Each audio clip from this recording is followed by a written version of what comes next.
السلام علیکم ناظرین، امید کرتا ہوں کہ آپ خیر و عافیت سے ہوں گے۔ آپ دیکھ رہے ہیں ٹاک آف اسلام اور میں ہوں آپ کے ساتھ حافظ جمشید اقبال۔ سلامتی ہو ان آنکھوں پر جو دیدار مصطفیٰ کی طلب رکھتی ہیں، اور سلامتی ہو ان کانوں پر جو صدائے حق سننے کے منتظر رہتے ہیں۔ ایک دن مدینہ منورہ کی گلیوں میں ایک خاموشی سی چھائی ہوئی تھی۔ وہ مدینہ جس کے کوچہ کوچہ میں عدل کی خوشبو بکھر رہی تھی، اور جس شہر کے خلیفہ سیدنا عمر بن خطاب رضی اللہ تعالیٰ عنہ کے فیصلے اللہ کے فیصلوں کی جھلک تھے۔ لیکن آج شہر مدینہ کے باسیوں کے چہروں پر سکون نہیں تھا۔ لوگ خاموش تھے، نظریں جھکی ہوئی تھی، کیونکہ ایک ایسا فیصلہ ہونے والا تھا جو تاریخ کے صفحات پر عدل فاروقی کا سب سے بڑا روشن باب بننے والا تھا۔ واقعہ کچھ یوں ہے کہ رسول اللہ صلی اللہ علیہ وسلم کی شہادت کے بعد مدینہ میں ایک فتنہ اٹھا، اور ایک یہودی شخص ہرمزان، جس پر مسلمانوں کے خلاف سازشوں کا الزام لگا تھا، اسے قتل کر دیا گیا۔ اب یہ قتل کسی عام شخص کے ہاتھوں نہیں ہوا تھا، بلکہ حضرت عمر رضی اللہ تعالیٰ عنہ کے بیٹے عبداللہ بن عمر نے کیا، اور ان کا دل غصے اور جذبات سے بھرا ہوا تھا۔ انہوں نے سمجھا کہ ہرمزان نبی کریم صلی اللہ علیہ وسلم کے معاذ اللہ قتل کی سازشوں میں ملوث ہے، تو لہٰذا انہوں نے تلوار کھینچی اور اس کو قتل کر دیا۔ اب مدینہ میں خبر پھیلی تو لوگ لرز اٹھے۔ لوگوں نے کہا کہ اے امیر المومنین، آپ کے بیٹے نے ایک بے قصور شخص کا خون کیا ہے، اب انصاف جو ہے وہ کہاں ہے؟ اب انصاف کہاں کھڑا ہوگا، بیٹے کے ساتھ یا اللہ اور اس کے رسول کے ساتھ؟ یہ سننا تھا کہ حضرت عمر فاروق رضی اللہ تعالیٰ عنہ کے چہرے کا رنگ بدل گیا، آنسو آنکھوں سے جھلکنے لگے، اور فرمایا، اگر میرا بیٹا عبید اللہ ظلم کرے گا تو عمر اس کا باپ نہیں، عدل اس کا باپ ہوگا۔ اگلے دن مسجد نبوی میں عدالت لگی، تمام صحابہ کرام موجود تھے، مقتول ہرمزان کے وارث بھی پیش کیے گئے، اور حضرت عمر رضی اللہ تعالیٰ عنہ نے اپنے بیٹے عبید اللہ کو بلایا تو انہوں نے سر جھکایا۔ دل میں خوف بھی تھا اور شرمندگی بھی تھی کہ خلیفہ وقت کا بیٹا ہوں اور غلطی کر بیٹھا ہوں۔ تو حضرت عمر نے فرمایا، عبید اللہ تم نے یہ کام کیوں کیا؟ تو کہنے لگے کہ ابا جان، میں نے یہ گمان کیا تھا کہ وہ نبی کریم صلی اللہ علیہ وسلم کی قتل کی سازشوں میں جو شریک تھا، تو اس لیے میں نے اسے مار دیا۔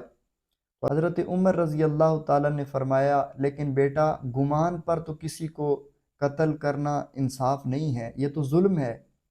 اگر آج تمہیں میں معاف کر دوں گا تو کل کوئی بھی گمان کے نام پر کسی کو بھی قتل کر دے گا۔ تو یہ بات سن کر سارے صحابہ کرام خاموش تھے۔ پھر حضرت عمر رضی اللہ تعالیٰ نے فرمایا، عبید اللہ بن عمر نے ایک بے گناہ شخص کا قتل کیا ہے، تو لہٰذا اس پر قصاص ہے، یعنی قتل کے بدلے قتل جو ہے وہ اس پر واجب ہو چکا ہے۔ یہ سن کر مجمع میں ایک سناٹا چھا گیا، کسی کے جو ہے وہ لب نہ ہلے، سب خاموش ہو گئے۔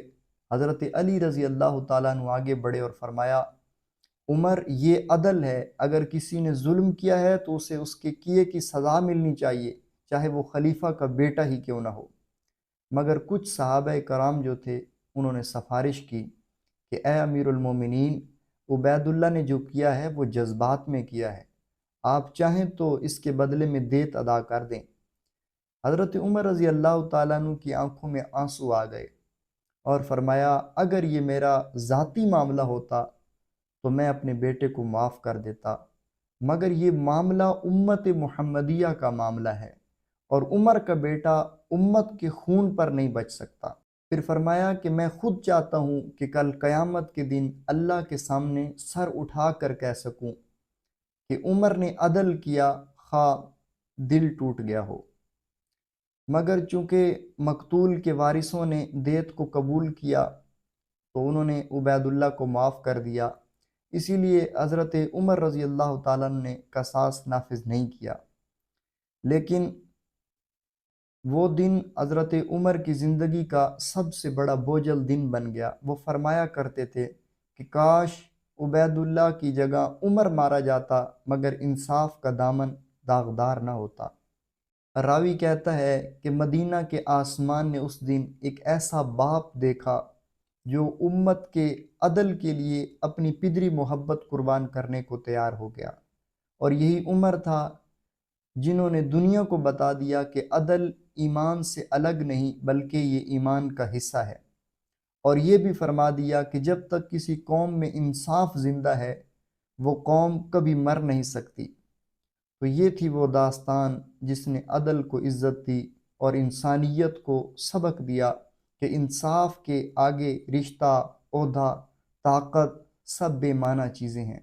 حضرت عمر فاروق رضی اللہ تعالیٰ عنہ کی عدالتیں تو بڑی مشہور ہیں، اور ایسے ہی نہیں، آپ نے وہ عدل و انصاف قائم کیا کہ رہتی دنیا تک کے لیے مثال بن گیا، اور بڑے بڑے کفار نے بھی حضرت عمر رضی اللہ تعالیٰ عنہ کی واقعات اور ان کی جو انصاف کے فیصلے تھے انہیں سراہا۔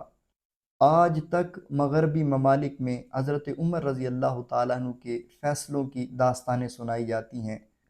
کئی کتب بھی ان پر شائع ہوئیں کہ ایک ایسا شخص جو 1400 سال قبل جو ہے وہ کس طرح اس نے انصاف نافذ کیا۔ یہ تو ہمارے پیارے نبی کریم صلی اللہ علیہ وسلم کے ایک ادنیٰ سے غلام تھے۔ ناظرین، اس طرح کی بہترین ویڈیوز دیکھنے کے لیے ہمارے اس یوٹیوب چینل ٹاک آف اسلام کو ضرور سبسکرائب کریں۔